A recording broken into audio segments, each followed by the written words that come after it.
everybody. Get ready for your 3 minutes of Black Empowerment.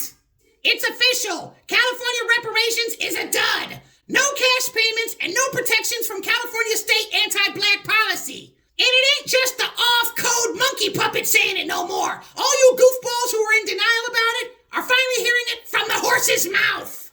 I see that the majority of the screwball influencers we all worship are still trying to figure out how to spin it so they can keep stringing us along. I guess we'll see how that works out. Now we can run around screaming, reparations, reparations, reparations, all we want. We can post on Twitter about when the next reparations meeting is going to happen and yell at the city officials all we want. It's a trick bag, dummies.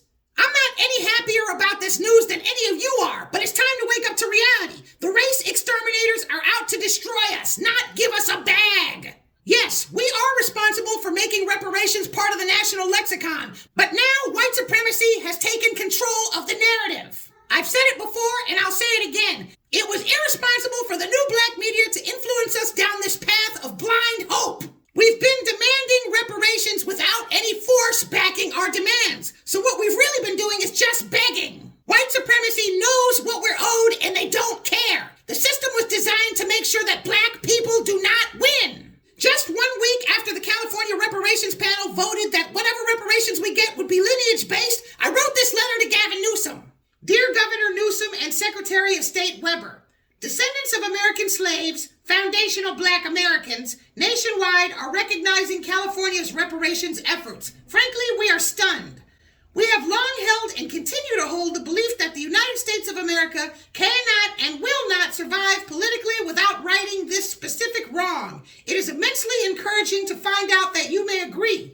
We are sending this letter to urge you to use your influence to ensure that cash payments and enforced protections become the top priorities. While there are other cities and states that have implemented reparations concepts and floated prospects, California's recent decision to limit reparations to the descendants of those enslaved in the USA presents a serious step in the right direction. We want to make certain that it continues in the right direction.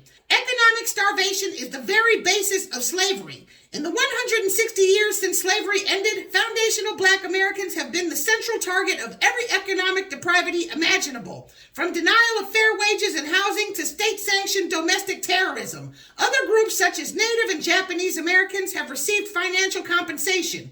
If cash payments and enforced protection against institutional racism are not the primary recompenses, this is not a reparations discussion and we'll have to start again from the top. We are watching and have witnessed the struggle behind the Reparations Task Force's March 29th decision. We cannot allow a single vote made out of stubbornness or ignorance deny us the compensatory justice that's long overdue. Thank you. I went on a jihad trying to get Tariq and the others to direct you guys to send it out. I knew that you guys wouldn't make a move unless they told you to. They completely ignored me, and all of you ignored me too. I'm not sure what difference it would have made, if any difference at all, but at least they would have known. Now I've been spending the last year telling you guys the next thing we're doing wrong, and you're not listening to that either.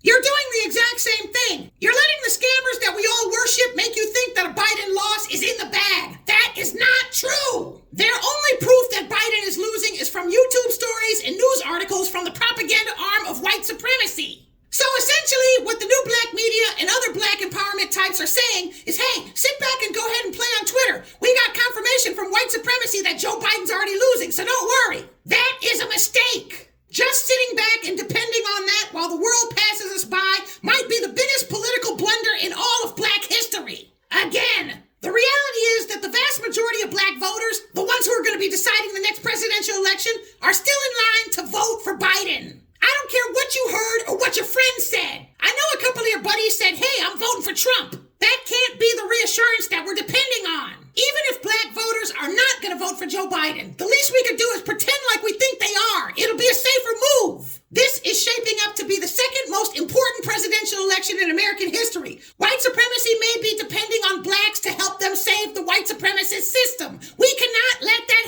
happen. They only need us one last time. After this, for 2028, our replacements will be all lined up and ready to go. Our message is virtually non-existent in our communities, and Tariq's Washington rally only takes the same people from online and preaches us the same message in a different setting. It doesn't expand anything. We might have a group or two gather somewhere, but once they're gone, our message is gone too. We need our